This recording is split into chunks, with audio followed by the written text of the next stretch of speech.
Assalamualaikum warahmatullahi wabarakatuh. Selamat sore. Oke, ngabuburit kali ini kalian akan ditemani sama guru saya. Kali ini kita akan bahas tentang makanan sehat dan bergizi. Terus nanti di akhir sesi, Bu Rosa juga akan kasih tips makan sahur dan berbuka yang bisa kalian terapkan nih untuk selama puasa ini. Oke, lanjut saja kita ke pembahasan yang makanan sehat dan bergizi. Apa sih makanan sehat dan bergizi itu? Jadi makanan sehat dan bergizi itu yang seimbang. Seimbang apanya? Seimbang di sini itu seimbang gizinya, juga seimbang porsinya. Kayak langsung aja kita bahas ke yang pertama tadi tentang makanan sehat dan bergizi. Apa sih yang dimaksud dengan makanan sehat dan bergizi itu? Itu tuh yang makanan yang seimbang. Seimbang apanya? Seimbang gizinya, juga seimbang porsinya. Nah, seimbang gizi itu apa aja sih, Bu? Jadi seimbang gizi itu si makanan yang kamu makan itu akan nanti kan akan diserap sama tubuh. Nah, itu harus mengandung karbohidrat, protein, serat, vitamin, mineral, sama lemak baik. Nah untuk yang seimbang porsinya itu sudah ada rekomendasi dari Kemenkes. Jadi ada pamflet atau ada selebaran dari Kemenkes, itu namanya Isi Piringku. Nah, isinya tuh apa aja sih? Nah, ini satu piring ini pertama kita bagi dua ya. Setelah bagi dua, nanti dibagi lagi jadi 2/3 dari setengah piring ini isinya ada makanan pokok yang ini merupakan sumber karbohidrat. Terus ada juga ini 1/3 dari setengah piring itu isinya lauk pauk.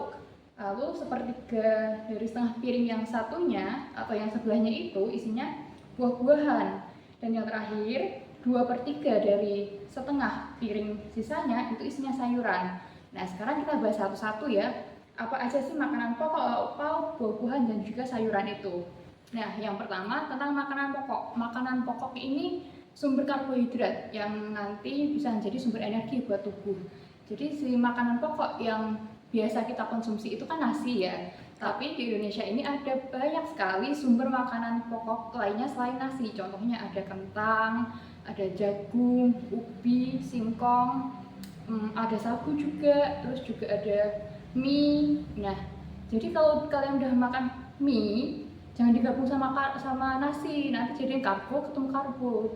Itu tidak baik karena terlalu banyak karbo. Jadi kalau sudah makan mie, ya mie aja gitu ya. Nah, untuk yang kedua, itu tadi ada lauk pauk. Lauk pauk ini sumber protein. Nah, untuk sumber protein ini dibedakan di dua. Ada protein hewani, ada juga protein nabati. Nah, protein hewan ini jelas protein yang kita dapatkan dari hewan, seperti ada ikan, ada seafood ini ada udang, cumi, dan lain sebagainya. Terus ada ayam, daging sapi, daging kambing, dan juga yang paling murah itu telur. Nah, selain protein hewani, ada juga protein nabati. Kalau protein nabati ini kita dapatkan dari tumbuh-tumbuhan, seperti kacang-kacangan. Kacang-kacangan itu ada kacang kedelai, kacang polo, kacang almond itu juga, dan juga ada turunan dari kacang kedelai itu yang bisa jadikan lauk itu tempe dan tahu. Nah, untuk yang ketiga ini ada buah-buahan. Buah-buahan merupakan sumber vitamin, mineral, dan juga serat. Ini bagus untuk pencernaan kita. Nah, buah-buahan ini nggak harus tuh buah-buahan yang impor kayak anggur Asian muscat, terus strawberry Korea tuh nggak harus, itu kan mahal-mahal. Bisa kita manfaatkan buah-buahan lokal yang harganya murah. Bisa ada pepaya, pisang, semangka, salak, dan lain sebagainya. Terus yang terakhir ini ada sayur-sayuran. Sayur-sayuran juga dia merupakan sumber vitamin, serat, sama zat besi. Ini untuk sayur-sayuran bagusnya dimasaknya selain digoreng ya, bisa ditumis, direbus atau dikukus. Nah, untuk contoh sayuran pasti kan udah familiar ya, ada kayak terong, timun, rebung, kangkung, kembang kol, dan lain sebagainya. Selain promosi isi piringku tadi dari Kemenkes, ada juga 3 tambahan nih kegiatan yang baiknya kalian lakukan atau kalian biasakan dalam kehidupan kalian. Yang pertama, cuci tangan pakai sabun minimal 20 menit ya, nanti dibilas biar menjaga kebersihan tangan kalian. Terus yang kedua ada aktivitas fisik. Aktivitas fisik ini perharinya bisa dilakukan minimal 30 menit.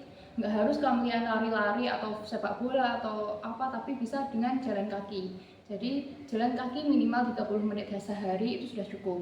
Nah, yang ketiga ada minum air putih 18 sehari atau 2 liter sehari. Itu untuk menjaga tubuh kalian biar nggak dehidrasi.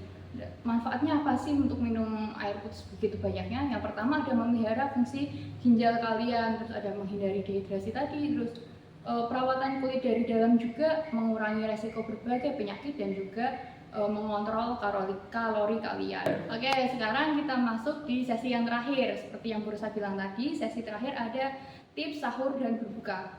Jadi intinya selama puasa ini kalian kan harus menjaga cairan di dalam tubuh kalian.